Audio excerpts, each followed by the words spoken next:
এই সকালবেলা প্রথমে তোমাকে কামাখ্যা মন্দির দেখাই। অতনুকে বলবো এই কামাখ্যা মন্দির, এই হচ্ছে সেই কামাখ্যা মন্দির যেখানে পুজো দেওয়ার জন্য সারা বছর ধরে ভক্তরা আসেন, ভিড় করেন এবং তারপরে শেষ পর্যন্ত মায়ের তারা পুজো দেন। এই গর্ভগৃহের মধ্যে মায়ের অবস্থান এবং এখানে মায়ের অবস্থান বলতে কোনো মূর্তি নেই, একটি পাথরের ওপরে পূজিত হন মা। এবং আজকের দিনে অনেক রাত পর্যন্ত পুজো অর্চনা চলবে। যেটা বলা সেটা হচ্ছে এখানে কিন্তু মূল পুজো হয় অম্বুপচিতে, কিন্তু যেহেতু আজকে কালী পুজোর রাত, স্বাভাবিকভাবেই এখানে মায়ের আজকে একাধিক পুজো অর্চনা হয় এবং আজকে গভীর রাত পর্যন্ত কিন্তু ভক্তরা তারা কিন্তু মায়ের দর্শন করতে পারবেন। তোমাকে একটু ভিড়টা দেখাই। দেখো, দেশের বিভিন্ন প্রান্ত থেকে এখানে মানুষ এসেছেন পুজো দেওয়ার জন্য।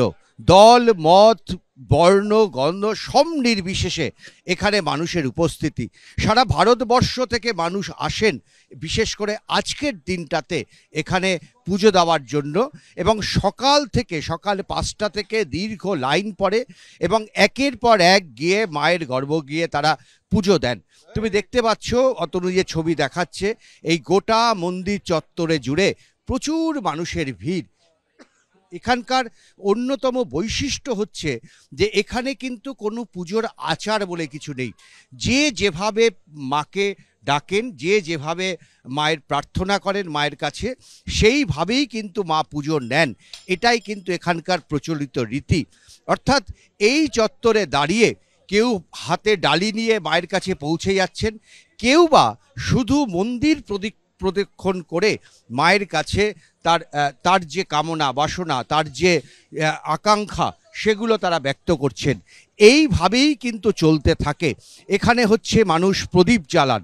এখানে আমরা গতকাল রাতে দেখেছি, আজকেও আমরা দেখব যে গোটা মন্দির চত্বর এখানে কিন্তু প্রদীপের আলোতে গোটা মন্দির সাজিয়ে তোলা হয়।